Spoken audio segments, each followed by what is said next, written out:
flying into Bahrain, our plane was largely empty.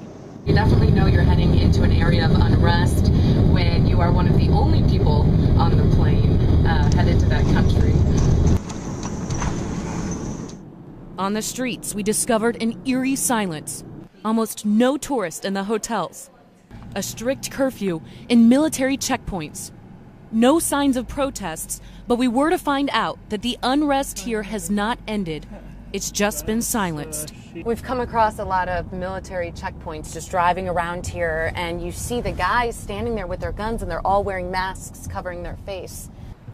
We'd arranged a series of interviews, but most of the sources who had agreed to talk to us disappeared. Family members or others close to them say they had been arrested or gone into hiding after masked machine gun-toting security forces raided their homes and threatened them. The Bahrain Center for Human Rights says more than 460 people have been detained in recent weeks.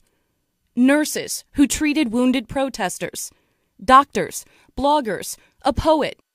Nabil Rajab of the Bahrain Center for Human Rights says that there's fear these people are being tortured.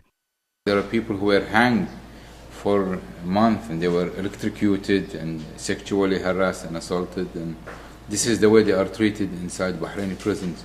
We tried to investigate these arrests ourselves, but our second day in Bahrain, helicopters hovered overhead as we stood in the street outside Nabil Rajab's home.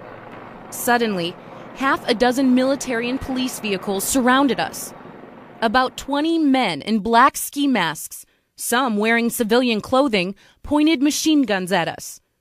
They forced us to get on the ground at gunpoint. They erased all the video they found.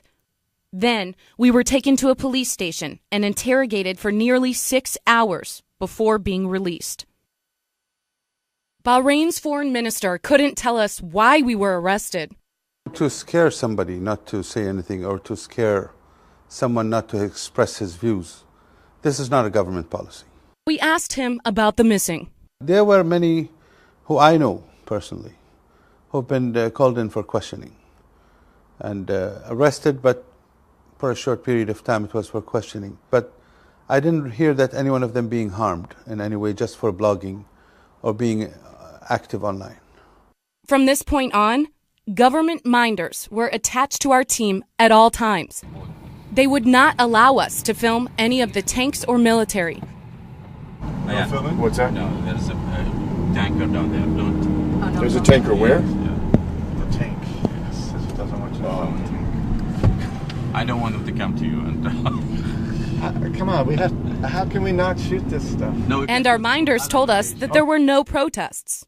If there's Can we do the protest protest, today, Lieutenant? can we film the What protest? protest? There's no protest. Say to do protest. Instead, our minders brought us to see the nice things in Bahrain. They brought us to the shopping mall to look at the fine selection of Bahraini shoes.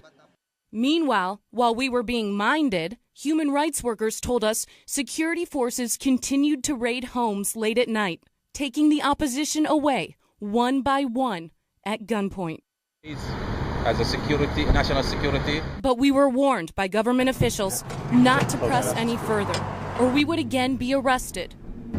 Are those guys following us all day? Who? The police. No, they are not following us. And this time, we might not get out.